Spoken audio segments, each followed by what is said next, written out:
ako si ako si Coach Bobet yung ang tawag sa yun yung sinasabi sa para mas madali maano. Ako yung gusto kong maging simpleng financial educator, no? Ibig sabihin kasi maraming tao hindi nakaintindi ng financial concepts. Opo. So, gusto ko na magtuturo ng mga financial concepts, strategies, and solutions para mas mag-benefit yung tao doon sa mga solutions na available. Ngayon, yung pagtuturo natin ay mission. Opo. Kasi nga, dahil ang daming taong hindi marunong, nai-scam sila, o kaya bibili sila ng mga solutions na hindi bagay. Yes po. Kamatayan lang po, group of teachers Laguna yata or part of Metro Manila po. Opo. Yung mga biktima na naman. Sige po. Actually, yung mga ganon, simple lang kung marunong ka sa pera. Hindi naman kailangan maging matalino ka talaga o college graduate o honor graduate para matuto sa pera. Karamihan naman common sense. Yun nga na kasi, maraming tao nasisilaw agad sa mag-get rich quick. Kaya sila nabibiktima ng scam. So, pag nagtuturo kami ng tungkol sa pera, no, kami mga financial educators, no, simple lang sasabihin na, pagka masyadong maganda yung pangako, masyadong maraming pera, masyadong mabilis ang balik, tiyak na scam yun. At yung ang ikalawa, para tayo ay hindi mabiktima ngayon, pag hindi naiintindihan eksakto kung paano kumikita, scam yun. Okay. Kaya yung iba, sasabihin, sabi lang ng mga kausap ko, kikita ko ng 20% in the next month. Pag gano'n, scam po yun. Kasi wala pong kapalit ang hard work sa mahabang panahon ng paghahanda para sa pagpapayaman.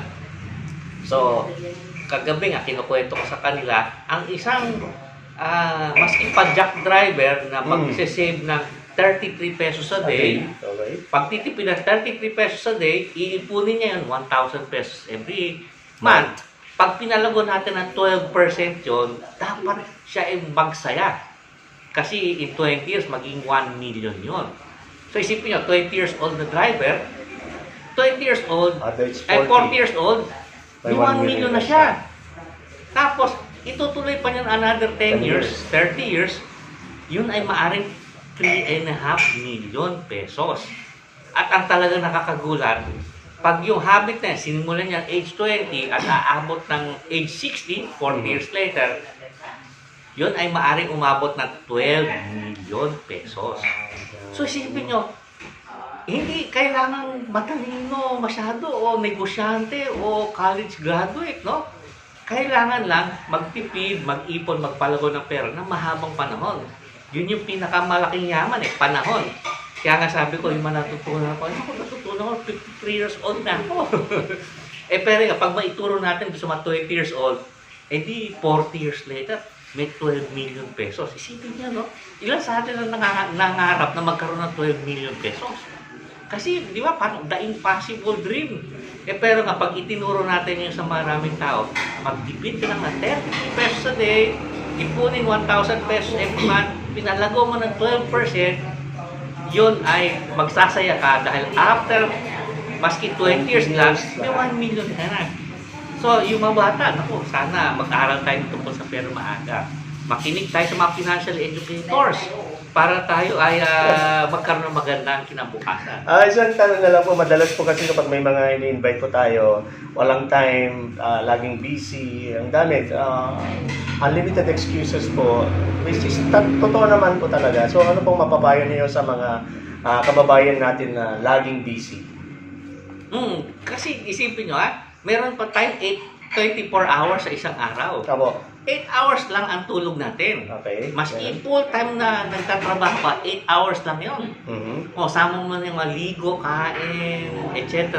Siguro another 3 hours, no? 8 plus 8 plus 3, 19 hours pa lang nun. Di may 5 hours kang libre. Yan, imbis na, so, ibig sabihin, hindi ka talaga busy kasi may 5 hours kang libre. Yan, kung gagawin mo yung 5 hours na yun na magwawaldas ka, manonood ka ng Netflix, di ba? Hindi ka talaga yaman nun. Pero gamitin yung 5 hours a day na yun, mag-aral ka lang, maski konti. No? Makinig ka lang ng saglit sa seminar namin, mag-aral ka lang ng mga simpleng financial lessons, Gamitin mo yung 5 hours na yun para kumita ng extra. O, anong gusto mo? 5 hours kang gumagastos o 5 hours kang kumikita? O, Ay, tingnan mo ah, yan. okay. Gamitin Decision ang is oras yours. natin for yung spare time natin to make more money, not spend money. Okay. O, di ba? So, ayan, isa na naman po napaka makabuluhan na talakayan ng The Word Coach. Sana po meron po tayong konti, kahit konti lang, iwanan po na aral sa atin, yung tulad na lang po yung mag-aral po tayo, maglaan tayo, kahit doon sa 5 oras man lang, kahit 1 oras lang, bawat araw, araw-araw, gabi-gabi, aral, and years po, 20 years, kakampi natin. Milyonaryo na tayo. Years po ha, hindi po in a month. Okay? Sige, salamat! Maraming salamat. Thank you for watching.